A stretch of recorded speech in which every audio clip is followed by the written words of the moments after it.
This show is produced by the Hartman Media Company. For more information and links to all our great podcasts, visit hartmanmedia.com.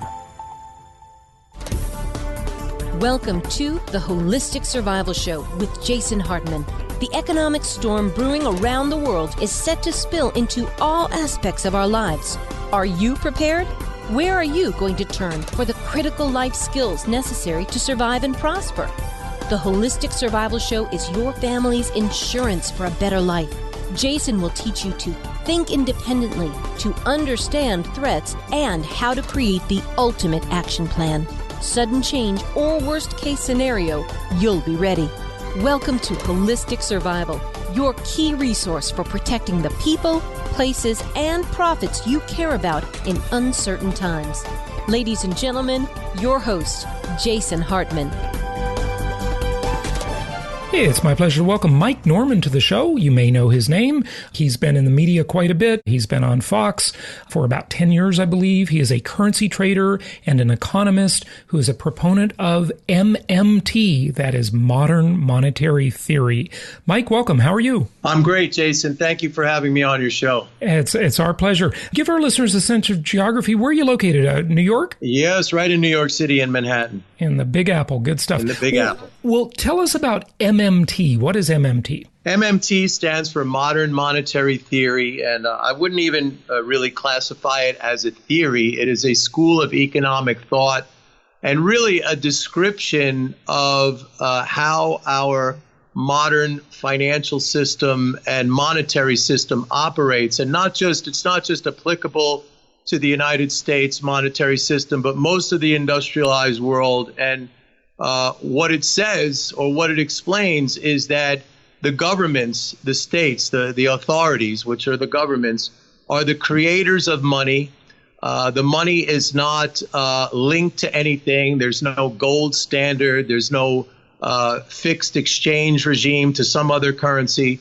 So basically, governments are the issuers of money, and the non-government, which is us, the public, we are the takers of that money.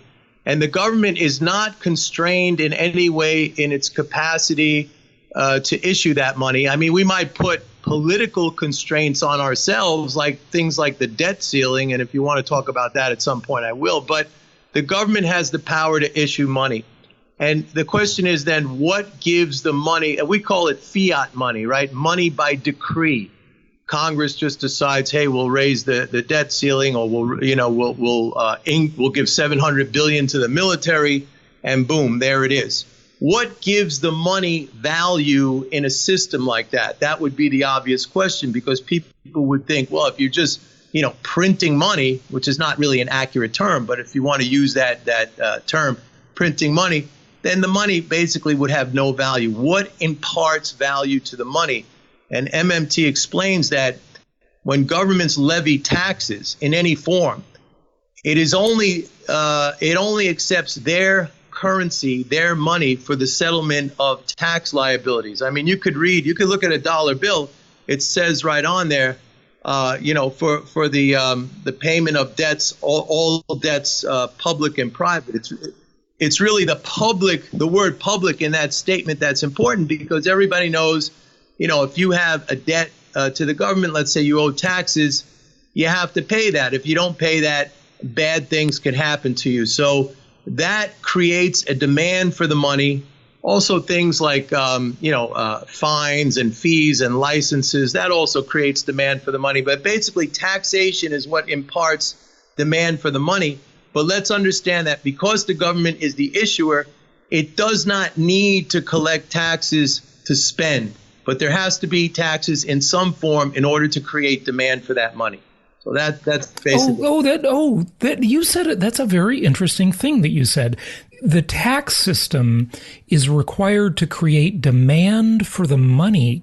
That's a fascinating statement. Can you smoke that out a little bit more for us? Yeah. So, for example, when the government levies taxes, and we have a tax liability that we need to pay, we can only satisfy that tax liability in the government's own currency, in dollars, right? If you went down to the IRS with a sack of gold, or if you went down to the IRS with a bunch of euro or a bunch of yen, the IRS would tell you, or you went to the Treasury, let's say, the Treasury would tell you, that's really nice, Jason, but why don't you go cash that gold in for dollars and give us the dollars, because that's all we accept.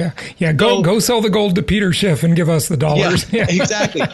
So what happens is then the demand, and even if there may be some in the society who don't have tax liabilities, but the fact that most of us do in one form or another, it creates a demand for the money. The money is ubiquitous. It is used for transaction. Right. And everybody holds a certain amount of it. And that is, basically how the system functions.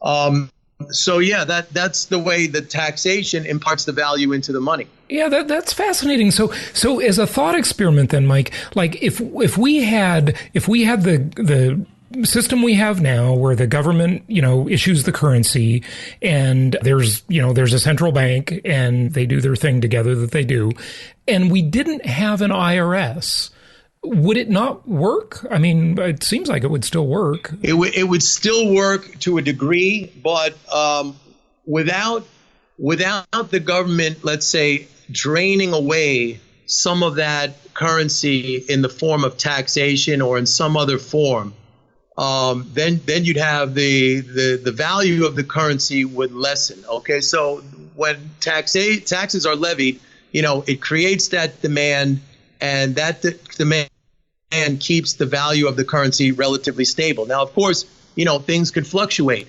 but it's within the control of the policymakers of the government as to really the value of that money. I mean, higher taxation generally causes the dollar to appreciate, all right, because it becomes harder to get.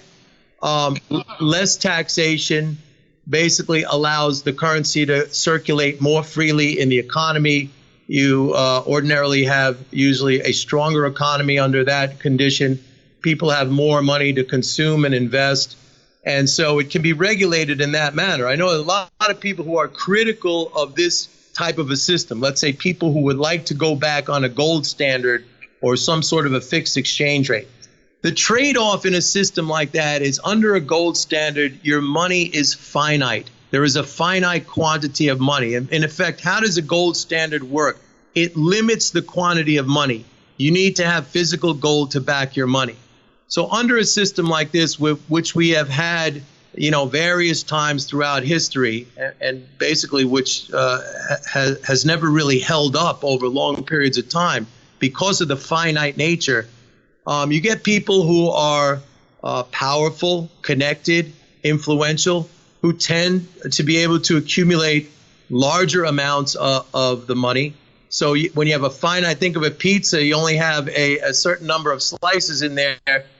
Maybe the bigger people get more and the smaller people get less.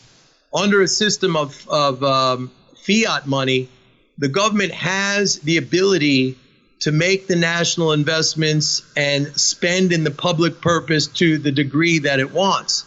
I mean, if you think about some of the great things of our country, take the interstate highway system that was created under President Eisenhower.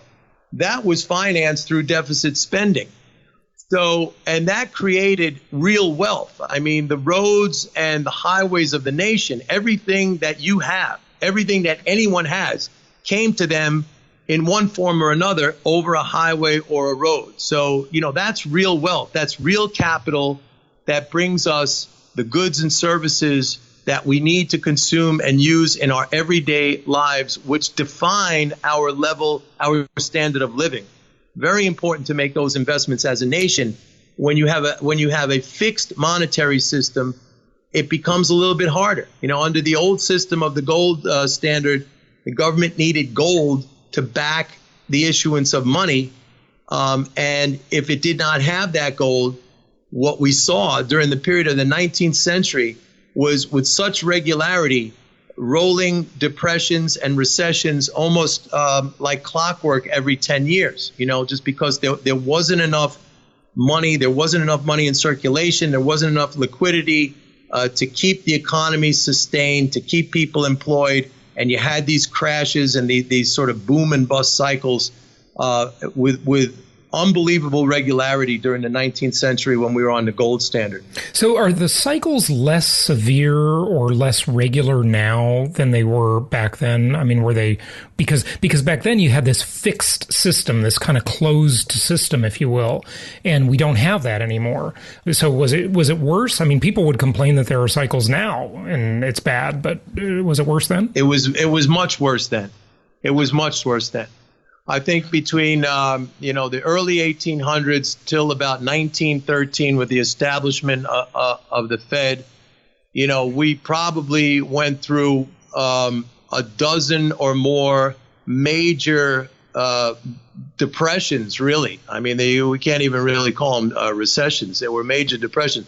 What's interesting, too, is that if you look at, I think it was might have been 1907, the panic of 1907. And at that time, it was the pre-Federal Reserve. And we'll get into talking about the Fed in a second, but that was the pre-Federal Reserve. When we had that panic, some of the big financiers of the time, like J.P. Morgan and some of the bigger banks here in New York, they got together in concert to kind of support the economy, to pump liquidity into the economy. So in effect, even when we did not have the Fed, we saw the big actors in the financial system come together and behave almost like a central bank. It was like a natural instinct to do that. To be a lender of last resort, right? Yes. Yes. Yeah. Very interesting. So this seems like a good argument for big government and, more government intervention in the economy. And maybe it's not. So please correct me if I'm wrong there. But if it is, then it seems like, why isn't Bernie Sanders out there talking about MMT? It seems like it would support his position more than it would support like a Reagan position, for example.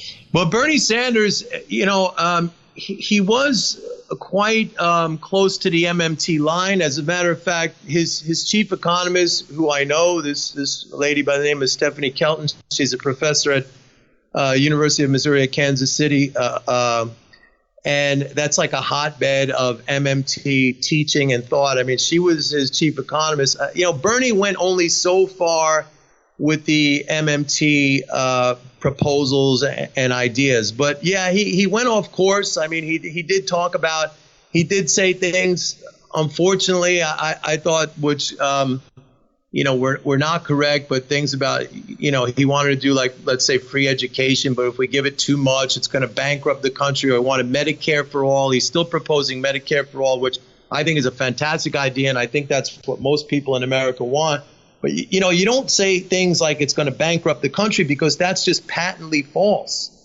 You cannot, when you talk about a currency issuing nation that spends in its own money and where all of its obligations, and by the way, what is the obligation when we talk about debt, the United States debt? What is that, right? People don't really have an understanding of what that is. The only liability, the only obligation, the only promise that the government makes to you, to anyone, is that it will accept its own currency for the payment and settlement of tax liabilities. And that is a promise that it can always keep. All right, that's not like a promise of, well, we will pay you back in gold, because if that, under those conditions, there could arise a situation where the government was insolvent or had an inability to pay you back in gold. But the only true promise, the only true debt that the government makes to anybody is that it will accept its own currency as the payment for the payment of taxes, for the settlement of tax liabilities. And that's a promise that it can always keep.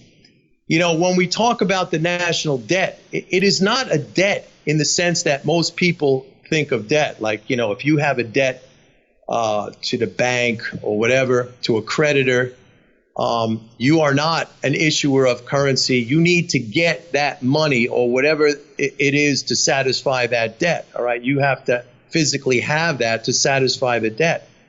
The 20 trillion that we hear all the time that's thrown around, that is the sum total of all the spending of the United States government since 1789, since our creation, minus all the money that was taken away in taxes. So like whatever the government spent over that, 228 years or something like that, minus what was taken away, 20 trillion is held by the citizens and people around the world.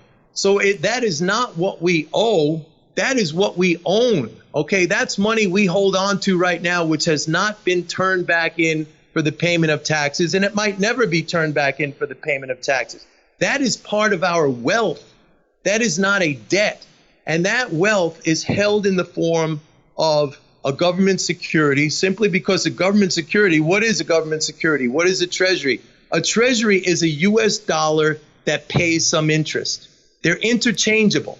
All right. So it's like if you have a checking account at the bank and you want to earn some interest and you switch it into your savings account to earn some interest. A treasury is like a savings account of the US government denominated in its own money. So the debt, that's why all these people, these doomsday predictors, people like Schiff, who you mentioned, have been talking for so many years and years about how the debt, and it's why it's never happened. Yeah. Okay. The reason why it's never happened is because it is not a debt in the sense that everyone thinks it's a debt where the government has to go get that resource to pay it back. It is the monopoly issuer of that resource, and it could never be insolvent in its own currency. So basically, it's $20 trillion that people hold here and around the world that is part of their net wealth. That is part of their financial wealth. Right. So does this only work for the U.S. having a reserve currency, or does it work for can every country do this simultaneously? Because it seems like the U.S. is obviously in a very enviable position. When you talk about the treasuries, I mean, other countries have our treasuries. So China has her treasuries, and you seem to be saying, well, we never need to default in our own currency because all the treasury is that instrument that says we'll turn it into dollars, or it is dollars really to pay interest. I mean, how does it work on a global scale? And this is another thing that we hear all the time, that China's financing us and this and that, or Japan, they hold all our debt. You got to understand, what comes first, the chicken or the egg? You could only buy a treasury with dollars. Okay, the dollars have to exist first before anyone can buy a treasury. Now, try to understand this concept. It's not that hard to understand, but it's like filling up a swimming pool. If you want to drain a swimming pool, you got to fill it up first, right? So if you want to sell treasuries, if the government wants to sell treasuries, the dollars have to exist first to be able to buy them. So the fact of the matter is, China is not financing the U.S. by buying treasuries. We are literally financing China by buying their goods, which causes them to earn dollars, and then they take those dollars and just shift them over into an account called a treasury. So the dollars have to exist first. How do the dollars exist? The government spends the dollars into existence through its spending activity, okay? When the government spends, it literally creates the dollars in the system, and those are the dollars that are used to buy treasuries. So it's not like, hey, what if nobody bought our treasuries? That could never happen because the dollars exist before the treasuries can ever be created and sold. So somebody's going to buy the treasury because it pays an interest rate, right? There's always an entitlement. The treasury, it's better for them to own the treasuries than the dollars because they're going to get greater interest on the treasuries than they will on the dollars. They get a little bit more, exactly. Yeah, right. So, normally people... Okay, so the dollars existed first. You understand that, right? This is very important because this is actually a simple concept, but most people don't, they don't get it, or they don't think about it first. And the same thing, let's say this too, the same thing with taxation. Like people say, well, it's my tax dollars that are paying for everything, okay? Like Social Security, it's my tax dollars. It's not, because look, you cannot, and let's go back to the very original concept, right? You cannot even pay your taxes until you have the dollars to pay them, right? And where did the dollars come from? The government has to spend the dollars into the economy first, has to create the dollars for you to even have the dollar to pay your taxes. Yeah. Yeah, it's draining if you got to fill the pool before you drain it. I get it. This is a very interesting theory, Mike. I got to tell you, or maybe not theory, as you say, but actual description. Yeah, fair. Description's a better word. But it just makes me think, well, why don't we just raise taxes more? And why don't we just spend more money into the economy and everything will be even better? No. It's getting into ideology. It's getting into belief. It's getting into politics. Let's face it, Jason, and I'm sure you would agree with me on this. Most people, they're going to listen to me talking to you, and they're going to say, this guy, Mike Norman, is crazy. He doesn't know what we're talking about. I write out a check to the IRS every year, and I pay my taxes, and that's what the government is using to spend. This Mike Norman is an idiot. He's crazy. So you see what I'm saying? It's a belief system. This belief system goes back to the days when we were on a gold standard. Under a gold standard or a fixed exchange regime where our money is fixed to some other currency at some rate of exchange, and we need to have that currency all the time to sort of backing our own money. Under those conditions, which have existed for a long time over history, all of the things that we fear, like going bankrupt and insolvency and not having enough money, all those things could happen, okay? But we went off of that. I mean, in 1971, we broke up. We really got off of that in 1933. FDR took us off the gold standard domestically. But the mentality is still there. I'll tell you about a very interesting exchange that happened, I think it was back in 2005 when Ron Paul, congressman, the father of Rand Paul, he was still in Congress.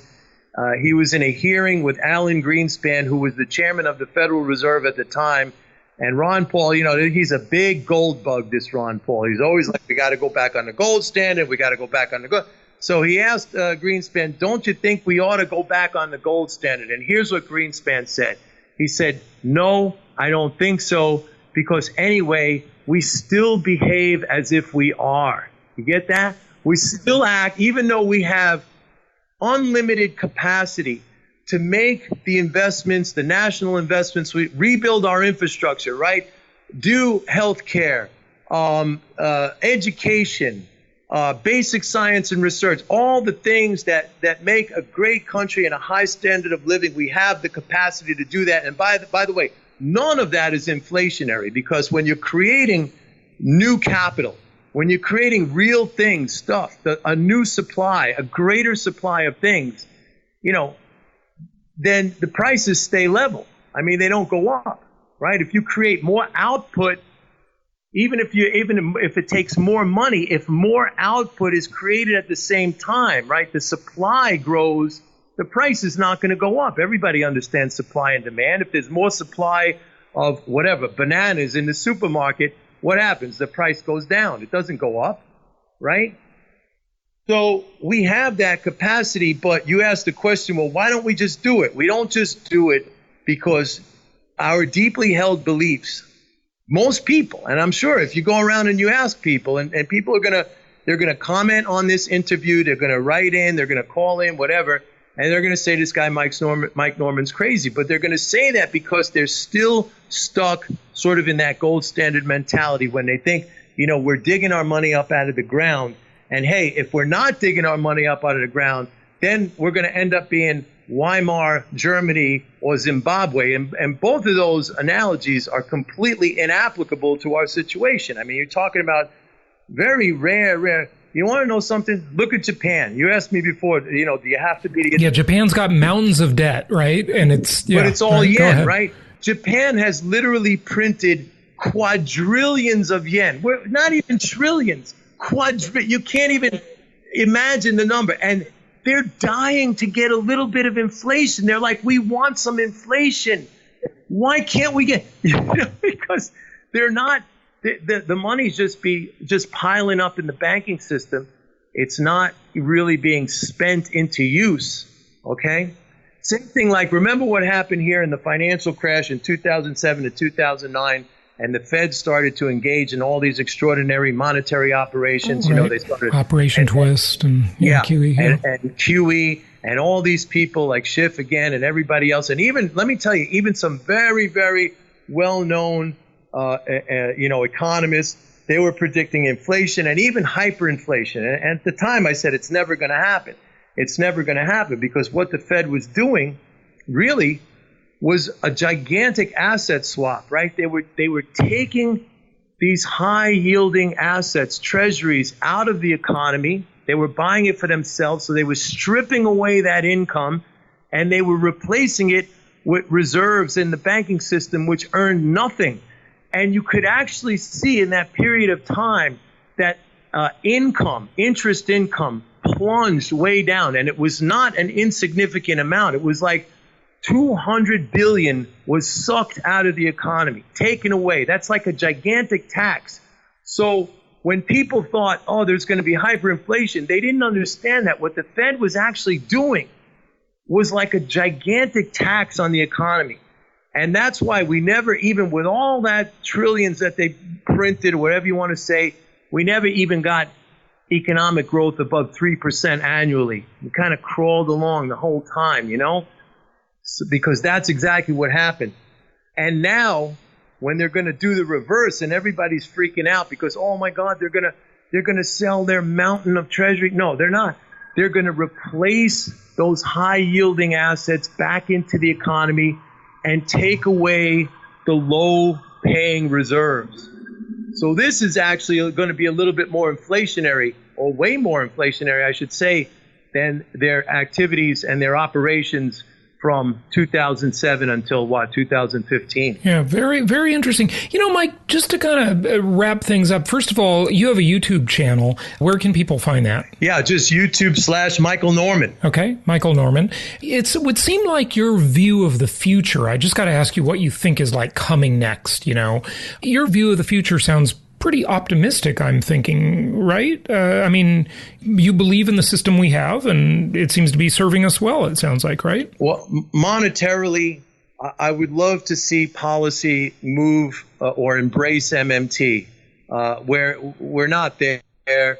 And I think, in spite of all of our efforts in the MMT community over the years, we still have a long way to go to get it into higher policy circles. So from an economic or a monetary standpoint, we're moving slowly in the right direction, but it's agonizingly slow.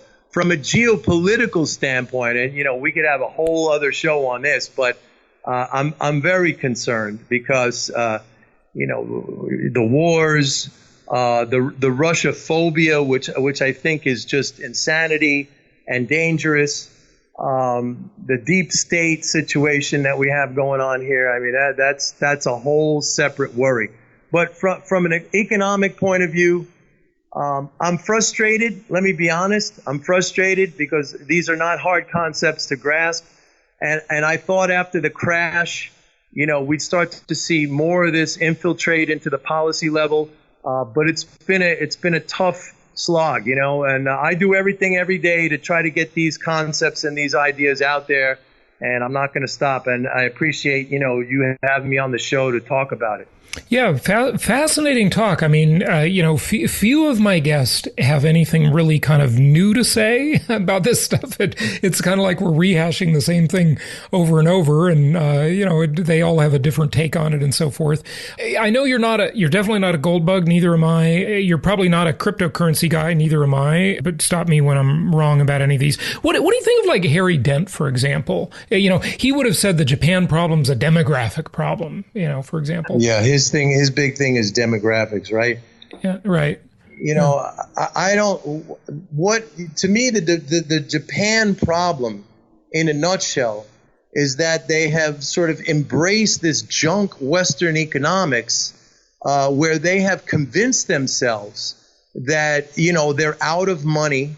It's a fascinating thing to watch. Here is a monopolist, sovereign currency issuing nation which has all the power and capacity and ability in the world to lift itself up. It's been, 25 years in this kind of perpetual recession, and all they want to do is try to create inflation. You want growth, Okay, there's a difference between inflation and growth. That's another thing. Like these economists, they're like begging or so desirous of inflation. You want growth, okay? You don't just want prices to go up because they're down now. You want prices to stay down, but you want growth. There's a difference. And Japan has the ability to do that. But, if you listen to their leadership, if you listen to their leaders, both in the central bank and also, all their prime ministers, Shinzo Abe now, it's like, okay, we're going to spend a little bit more money, but we're going to raise taxes at the same time to pay for it. Like, they don't understand. Like, that's zero, okay? If I'm the government and if I spend $10, but at the same time I'm taking $10 away from you in taxes, what is the net increase? It's zero. So this whole thing, and by the way, you asked me, am I sanguine about the outlook? Am I optimistic? I happen to think in this country, we're going to make the fatal mistake, and I see it coming. We're going to make the fatal mistake of passing a balanced budget amendment. And basically a balanced budget amendment will put us, that'll make us like Europe with the euro, where it will preclude our capacity to spend, and it's going to make it really tough for a lot of people. Ironically, probably a lot of people who think it's a good thing. It's so against their interests. Right. I would argue that those who are, and I used to be when I didn't know much, in favor of a balanced budget amendment. And like conceptually, I would say, well, I think the government's spending too much, which you addressed that already, right? But I would say that, right? Irresponsible government spending, I would be one of those people. But try a balanced budget amendment in your own life, and see if you can buy a house without going into some debt and taking some risk. That's what helps you grow. Leverage is a great tool. Of course, it needs to be respected, not abused.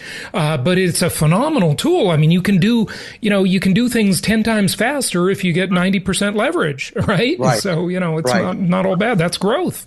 Yeah. And none of us, by the way, it not only is it not all bad, it's good, as you pointed out.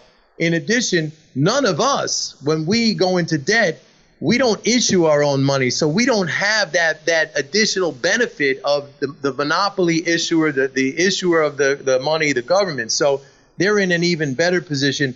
And by the way, it's necessary, just because if they're going to levy taxes on us, they have to create the dollars for us to be able to pay the taxes. If not, then you have massive unemployment. You have a finite amount of money, but then you have people who have tax liabilities.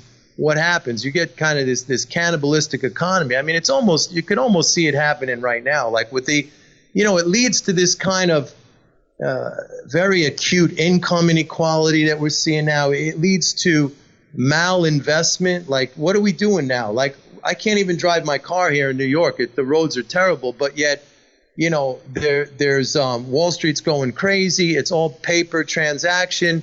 We need the real stuff. Because that's the stuff we live on, okay?